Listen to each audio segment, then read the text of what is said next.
Hello everyone, আজকে আমি physical সায়েন্সের দশম শ্রেণীর অক্সিজেন এবং হাইড্রোজেন গ্যাস এই অধ্যায় সম্পর্কে কিছু তথ্য আপনাদেরকে জানাবো। প্রথমে আমি অক্সিজেন গ্যাস সম্পর্কে কিছু তথ্য এখানে দিচ্ছি। প্রথমে অক্সিজেন গ্যাস সম্পর্কে কিছু ইন্ট্রোডাকশন করে নিচ্ছি।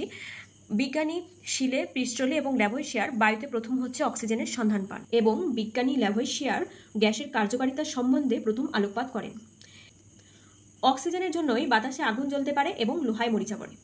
এখন জানবো অক্সিজেনের চিহ্ন হচ্ছে ও এবং এর পরমাণু ক্রমাঙ্ক 8, পারমাণবিক গুরুত্ব 16, আণবিক গুরুত্ব 32। আমরা জানি আণবিক গুরুত্ব পারমাণবিক গুরুত্বের দ্বিগুণ হয়, এই কারণে এখানে 16 দ্বিগুণ 32 হচ্ছে আণবিক গুরুত্ব। আণবিক সংকেত হচ্ছে O2, এখানে হচ্ছে যোজ্যতা হচ্ছে 2। এখন আমরা জানি অক্সিজেনকে কিভাবে লেখা হয়। অক্সিজেনকে এখানে লেখা হয় পরমাণু ক্রমাঙ্ক আর এখানে লেখা হয় পারমাণবিক গুরুত্ব। এখন অক্সিজেনের উৎস সম্পর্কে জানব। প্রকৃতিতে যতগুলি মৌল আছে তার মধ্যে অক্সিজেনের পরিমাণ বেশি। বায়ুর আয়তনের শতকরা 21 ভাগ এবং জলের মধ্যে শতকরা 90 ভাগ হচ্ছে অক্সিজেন আছে। এছাড়া নাইট্রেট, অক্সাইড, সালফেট, কার্বনেট প্রভৃতি যৌগমূলকে অক্সিজেন পাওয়া যায়। অক্সিজেনের আরেকটি উৎস হলো জল। উদ্ভিদরা সালোক সংশ্লেষ প্রক্রিয়ায় শর্করা জাতীয় খাদ্য তৈরির সময় বায়ুমণ্ডলে অক্সিজেন ত্যাগ করে, সুতরাং সবুজ উদ্ভিদ হলো অক্সিজেনের আরেকটি অন্যতম উৎস। এখন দেখব পরীক্ষাগারে অক্সিজেন কিভাবে প্রস্তুতি করা হয়। এখানে আমি সংক্ষেপে বিষয়টিকে তুলে ধরেছি যাতে ইম্পর্টেন্ট জিনিসগুলোই নজরে আসে। যেমন প্রথমে পরীক্ষাগারে অক্সিজেন প্রস্তুতি করতে গেলে আমাদের কি কি রাসায়নিক দ্রব্য লাগবে। প্রথমে তো লাগবে আমাদের পটাশিয়াম ক্লোরেট, যাকে আমরা ডিনোট করি KClO3। এরপর অনুঘটক হিসেবে আমরা ব্যবহার করব ম্যাঙ্গানিজ ডাই অক্সাইড, যার সংকেত হলো MnO2। এরপর এই অনুঘটকটিকে আমরা কিসের জন্য ব্যবহার করব বা অনুঘটকের কাজ কি। অনুঘটক হলো একটি রাসায়নিক যৌগ যেটি রাসায়নিক বিক্রিয়ায় উপস্থিত থেকে রাসায়নিক বিক্রিয়ার গতিকে বাড়ায় বা কমায়, কিন্তু রাসায়নিক বিক্রিয়ায় কোনো অংশগ্রহণ করে না, তাকেই আমরা অনুঘটক বলি। এই ঘটনাটাকে বলা হয় অনুঘটন। এবার অনুঘটক হচ্ছে দু রকমের হয়, এটা আমরা পরে জানবো। প্রথমে আমরা দেখে নিই পরীক্ষাগারে অক্সিজেন প্রস্তুতিতে এই অনুঘটকের কাজ কি। দেখো, যদি বিক্রিয়াটি আমরা অনুঘটক ছাড়া করি, অনুঘটক ছাড়া করলে আমাদের টেম্পারেচারটা খুব হাই লাগবে, প্রায় হচ্ছে 630 ডিগ্রি সেন্টিগ্রেড, তবে আমরা অক্সিজেন পাবো। এরপর যদি আমরা অনুঘটক দ্বারা বিক্রিয়াটা করি, এই বিক্রিয়ার ক্ষেত্রে অনুঘটক আমরা কাজে লাগাচ্ছি, এখানে দেখব টেম্পারেচারটা মাত্র 200 থেকে 240 ডিগ্রি সেন্টিগ্রেড লাগছে, তাতেই আমরা অক্সিজেন পেয়ে যাচ্ছি। অর্থাৎ এখানে হচ্ছে ম্যাঙ্গানিজ ডাইঅক্সাইড হচ্ছে অনুঘটক হিসেবে কাজ করছে। এটি কিন্তু রাসায়নিক বিক্রিয়ায় অংশগ্রহণ করছে না, রাসায়নিক বিক্রিয়ার আগে এবং রাসায়নিক বিক্রিয়ার পরে এটি দেখো সেম অবস্থাতেই রয়েছে। অর্থাৎ এটি হচ্ছে বিক্রিয়ার গতিকে ত্বরান্বিত করেছে, মানে কম উষ্ণতায় আমরা অক্সিজেন পেয়ে যাচ্ছি। এটি হলো অনুঘটকের কাজ। এরপর আমরা দেখব পরীক্ষাগারে যে অক্সিজেন প্রস্তুতি হয়েছে সেটিকে আমরা কিভাবে সংগ্রহ করব। অক্সিজেন সাধারণত হচ্ছে বায়ুর চেয়ে সামান্য পরিমাণে ভারী এবং হচ্ছে জলে হচ্ছে স্বল্প পরিমাণে দ্রাব্য, এই কারণে জলের নিম্ন অপসারণ দ্বারা একে সংগ্রহ করা হয়। জলের নিম্ন অপসারণ দ্বারা আমরা যে অক্সিজেনটা পেলাম তাতে অশুদ্ধি হিসেবে কিছু ক্লোরিন, কার্বন ডাইঅক্সাইড এবং জলীয় বাষ্প মিশে থাকে। কি মিশে থাকে অশুদ্ধি হিসেবে? ক্লোরিন, কার্বন ডাইঅক্সাইড এবং জলীয় বাষ্প।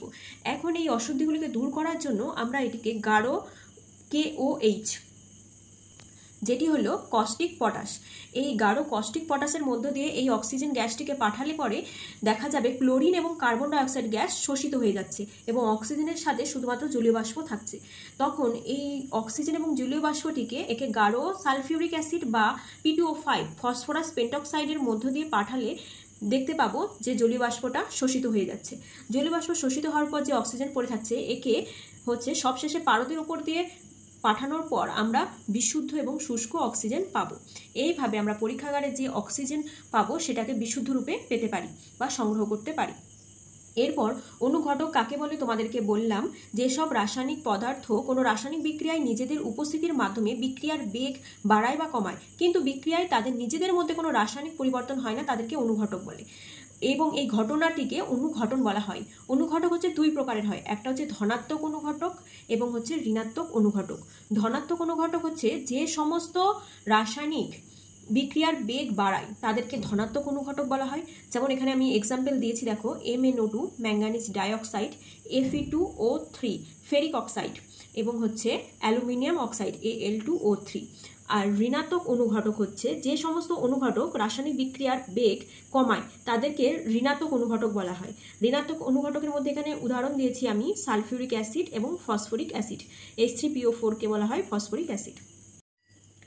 এখন দেখব আমরা সাধারণ তাপমাত্রায় আমরা কিভাবে অক্সিজেন প্রস্তুতি করতে পারি। সাধারণ তাপমাত্রা বলতে আমরা 25 ডিগ্রি থেকে 30 ডিগ্রি সেন্টিগ্রেডকেই বুঝি। এবার সাধারণ তাপমাত্রায় অক্সিজেন প্রস্তুত করতে গেলে কী কী রাসায়নিক দ্রব্য আমরা নেব, তার মধ্যে হচ্ছে সোডিয়াম পারক্সাইড, যার সংকেত হচ্ছে Na2O2 এবং হচ্ছে জল H2O। এই পরীক্ষাটি আমি সংক্ষেপে এখানে রাসায়নিক সমীকরণের মাধ্যমে লিখেছি, তোমাদেরকে সংক্ষেপে বলে দিচ্ছি। একটি কনিক্যাল ফ্লাক্স নেওয়া হয়, তার মধ্যে সোডিয়াম পারক্সাইড নেওয়া হয় এবং তার সেই কনিক্যাল ফ্লাক্সের ছিপির মধ্যে থেকে উপরে একটা বিন্দুপাতি ফানেল নেওয়া হয়। সেই বিন্দুপাতি ফানেলের মাধ্যমে এই কনিক্যাল ফ্লাক্সের সোডিয়াম পারক্সাইডের মধ্যে ফোঁটা ফোঁটা জল ফেলা হয়, ফলে একটা নির্গম নল থাকে, সেখান থেকে অক্সিজেন জলের নিম্ন অপসারণ দ্বারা সংগ্রহ করা হয়। এখানে দেখতে পাচ্ছ সোডিয়াম পারক্সাইডের সাথে জলের বিক্রিয়া করে এখানে হচ্ছে সোডিয়াম হাইড্রোক্সাইড তৈরি হয়েছে এবং হচ্ছে অক্সিজেন তৈরি হয়েছে। এই অক্সিজেনকে আমরা জলের নিম্ন অপসারণ দ্বারা সংগ্রহ করে থাকি। এখন আমরা জানবো অক্সিজেনের ধর্ম সম্পর্কে। অক্সিজেনের ধর্ম সাধারণত ভৌত ধর্ম এবং হচ্ছে রাসায়নিক ধর্ম। ভৌত ধর্মের মধ্যে হচ্ছে অক্সিজেন বর্ণহীন, গন্ধহীন এবং স্বাদহীন গ্যাস। এটি বায়ুর চেয়ে সামান্য পরিমাণ ভারী এবং জলে স্বল্পদ্রাব্য এবং ঠান্ডা অবস্থায় চাপ প্রয়োগ করলে অক্সিজেন হচ্ছে তরলে পরিণত হয় এবং আরও শীতল করলে পরে এটি হচ্ছে নীলবর্ণের কঠিনে রূপান্তরিত হতে পারে। এখন আমরা রাসায়নিক ধর্ম সম্পর্কে জানব। রাসায়নিক ধর্মের মধ্যে বলা হয়েছে যে অক্সিজেন গ্যাস নিজে দাহ্য নয়, কিন্তু দহনের সহায়ক, অর্থাৎ যে সমস্ত পদার্থ বায়ুর মধ্যে জ্বলে তারা অক্সিজেনের উপস্থিতিতে আরও উজ্জ্বলভাবে জ্বলে এবং তাপ ও আলো উৎপন্ন করে। এটি একটি পরীক্ষার মাধ্যমে দেখানো হয়েছে যে ধরো অক্সিজেনপূর্ণ একটা গ্যাস জারের মধ্যে একটি শিখাহীন জ্বলন্ত পাটকাঠিকে যদি প্রবেশ করানো হয়, তাহলে দেখা যাবে যে কাঠিটি দপ করে উজ্জ্বল শিখায় জ্বলতে থাকে, কিন্তু গ্যাসটি জ্বলতে থাকে না। এর থেকে প্রমাণ হয় যে অক্সিজেন গ্যাস নিজে দাহ্য নয়, কিন্তু দহনের সহায়ক। অক্সিজেনের রাসায়নিক ধর্মের মধ্যেই পড়ে অধাতুর সঙ্গে বিক্রিয়া এবং ধাতুর সঙ্গে বিক্রিয়া, অর্থাৎ অক্সিজেন গ্যাস ধাতুর সঙ্গেও বিক্রিয়া করে এবং অধাতুর সঙ্গেও বিক্রিয়া করে। এখন অধাতু বলতে আমরা এখানে নিয়েছি hydrogen, carbon, sulphur, phosphorus. Oxygen hydrogen অধাতুর সাথে বিক্রিয়া করে জল তৈরি করছে। এই বিক্রিয়াটির সময় দেখা গেছে যে হাইড্রোজেন গ্যাস নীলাভ শিখায় জ্বলে এবং হচ্ছে জল উৎপন্ন করে। এরপর কার্বন হচ্ছে একটা অধাতু। এই উত্তপ্ত কার্বনকে যদি আমরা একটি অক্সিজেনপূর্ণ গ্যাস জারে প্রবেশ করাই, তাহলে দেখব সেটি আরও উজ্জ্বল শিখায় জ্বলে উঠছে এবং বিক্রিয়ায় বর্ণহীন এবং হালকা অম্ল স্বাদযুক্ত কার্বন ডাইঅক্সাইড গ্যাস তৈরি করছে। এরপর অধাতু সালফারের সাথে অক্সিজেন বিক্রিয়া করে একটা ঝাঁঝালো গন্ধযুক্ত বায়ু দূষক আম্লিক সালফার ডাইঅক্সাইড সৃষ্টি করে, যেটা এখানে দেখানো হয়েছে। এরপর হচ্ছে ফসফরাস। ফসফরাস একটি অধাতু, আমরা জানি। এটি যদি কম পরিমাণে অক্সিজেনের সাথে বিক্রিয়া করে তাহলে দেখা যাবে যে এটি ফসফরাস ট্রাইঅক্সাইড তৈরি করছে এবং এটি বেশি পরিমাণ অক্সিজেনের উপস্থিতিতে এটি হচ্ছে ফসফরাস পেন্টক্সাইড তৈরি করে। এগুলি সবগুলোই আমরা দেখলাম অধাতুর সঙ্গে অক্সিজেনের বিক্রিয়া। এখন দেখব ধাতুর সাথে অক্সিজেন কীরূপে বিক্রিয়া করে। এখানে ধাতু বলতে আমরা নিয়েছি ম্যাগনেসিয়াম, কপার বা তামা এবং হচ্ছে সিলভার। জ্বলন্ত ম্যাগনেসিয়ামকে যদি অক্সিজেনপূর্ণ গ্যাসের মধ্যে প্রবেশ করানো হয়, তাহলে দেখা যাবে যে তারটি হচ্ছে তীব্র আলো বিকিরণ করে জ্বলতে থাকে এবং হচ্ছে ম্যাগনেসিয়াম অক্সাইডের সাদা চূর্ণ তৈরি করে। এরপর যদি তামা বা কপারের সাথে অক্সিজেন গ্যাসে রেখে উত্তপ্ত করা হয়, তাহলে এটা হচ্ছে লাল রঙের কিউপ্রিক অক্সাইড তৈরি করে। এটি হচ্ছে লাল রঙের তৈরি হয়। এরপর সিলভারের সাথে অক্সিজেন যুক্ত করে হচ্ছে সিলভার অক্সাইড তৈরি করে। এগুলি সবগুলোই হলো ধাতুর সঙ্গে অক্সিজেনের বিক্রিয়া।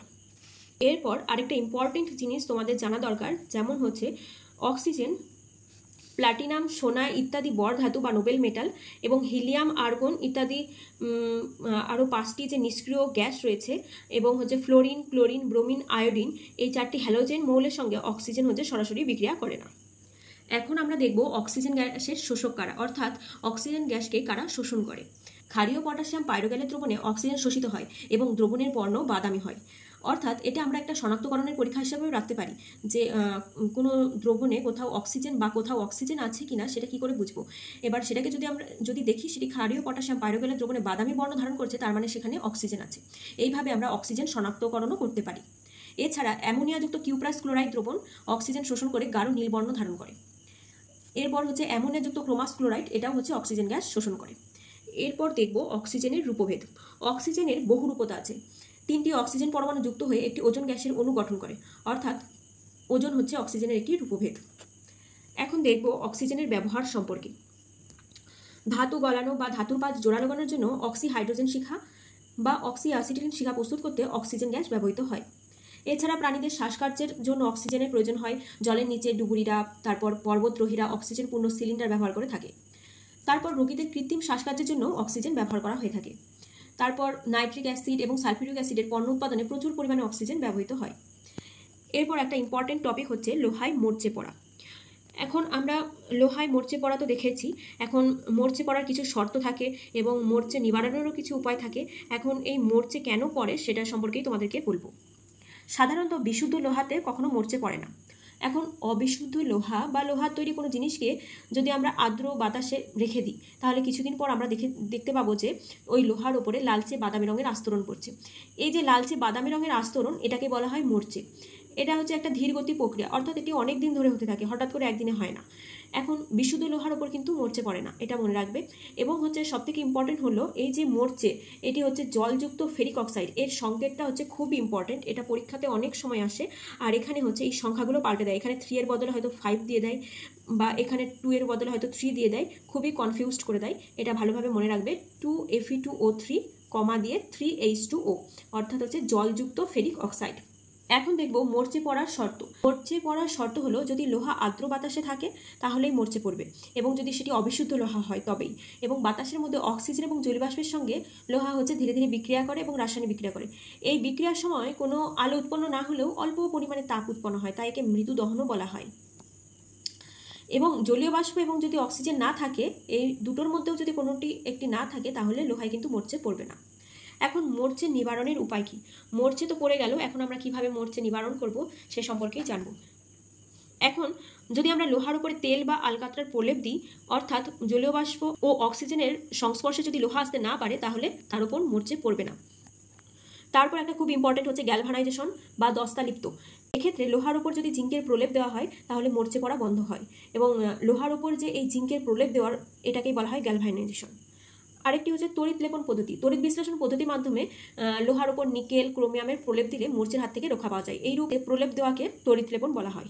এরপর ইস্পাতের সঙ্গে যদি আমরা 10 থেকে 15% ক্রোমিয়াম মেশাই, তাহলে সেটি স্টেনলেস স্টিল বা কলঙ্কহীন ইস্পাতে পরিণত হয়।